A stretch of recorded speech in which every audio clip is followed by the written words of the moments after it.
আসসালামু আলাইকুম, সবাইকে ওয়েলকাম করছি আমার চ্যানেলে আমার আরও একটি নতুন ভিডিও দেখার জন্যে। আমার আজকের রেসিপি বড়ই আচার। কীভাবে খুবই সহজভাবে বড়ই আচার তৈরি করতে হয় সেই রেসিপিটাই আজকে আপনাদের সাথে শেয়ার করছি। আজকের বড়ই আচার তৈরি করার জন্যে এখানে আমি নিয়েছি 1.5 কেজি পরিমাণে বড়ই। আর বড়ইগুলোকে আমি খুব ভালো করে ধুয়ে 4 ঘন্টার মতো পানিতে ভিজিয়ে রেখেছি। বড়ইতে প্রচুর পরিমাণে বালি থাকে, তাই বড়ইগুলোকে খুব ভালো করে ধুয়ে পরিষ্কার করে নিতে হয়। বড়ই আচার তৈরি করার জন্যে অন্যদিকে আমি নিয়েছি 1/2 কেজি পরিমাণে তেঁতুল। আর তেঁতুলগুলোকে আমি 1 কাপ পানি দিয়ে খুব ভালো করে গুলিয়ে নিচ্ছি।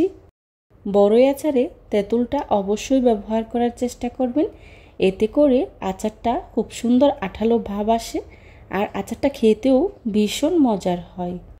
দেখতেই পাচ্ছেন তেঁতুলটাকে আমি পানি দিয়ে গুলিয়ে নিয়েছি। এবার এক সাইডে রেখে দিচ্ছি। আচার তৈরি করার জন্যে একটি স্পেশাল মশলা তৈরি করে নিচ্ছি। তার জন্যে চুলায় একটি প্যান বসিয়ে এর মধ্যে দিয়ে দিচ্ছি শুকনো মরিচ 10 থেকে 12টি, আর দিয়ে দিচ্ছি 2 টেবিল চামচ 5 ফোড়ন, 1 টেবিল চামচ জিরে। এখন মশলাটাকে আমি খুব ভালো করে ভেজে নেব। দেখুন আমার মশলাটা ভেজে নেওয়া হয়ে গিয়েছে।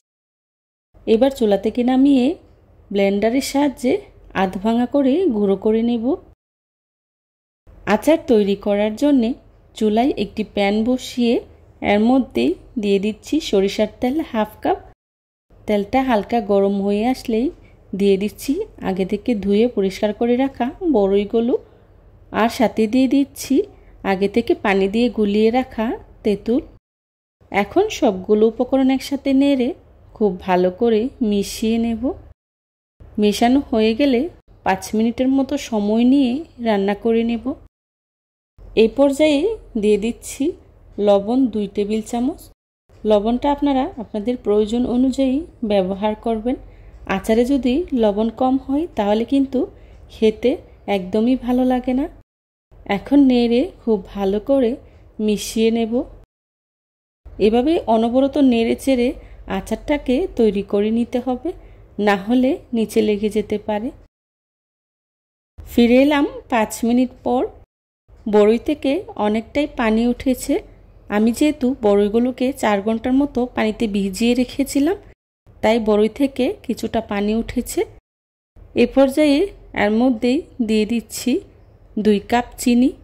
চিনিটা আপনারা যে যতটুকু মিষ্টি পছন্দ করেন সেই অনুযায়ী ব্যবহার করবেন। এখন চিনিটাকে আমি খুব ভালো করে নেড়ে মিশিয়ে নেব। আমি এখানে চিনিটা ব্যবহার করেছি, আপনারা চাইলে আখের গুড়টাও ব্যবহার করতে পারেন। তবে আখের গুড় দিয়ে বড়ই আচার তৈরি করলে খেতে কিন্তু বেশি ভালো লাগে। চিনিটা দেওয়ার সাথে সাথেই আচার থেকে প্রচুর পরিমাণে পানি উঠেছে, আর এই পানিটা পুরোপুরি শুকিয়ে আসা পর্যন্ত এভাবেই অনবরত নেড়ে চেড়ে জাল করতে হবে। পানিটা শুকিয়ে যখন আঠালো একটা ভাপ আসবে তখনই এর মধ্যেই দিয়ে দিচ্ছি আগে থেকে ব্লেন্ড করে রাখা মশলাটা দিয়ে নেড়ে খুব ভালো করে মিশিয়ে নেব। মেশানো হয়ে গেলেই দিয়ে দিচ্ছি বিট লবণ 1 টেবিল চামচ। বিট লবণটা দেওয়ার চেষ্টা করবেন, এতে করে আচারের টেস্টটা অনেকটাই বেড়ে যায়। আবারও নেড়ে খুব ভালো করে মিশিয়ে নিচ্ছি।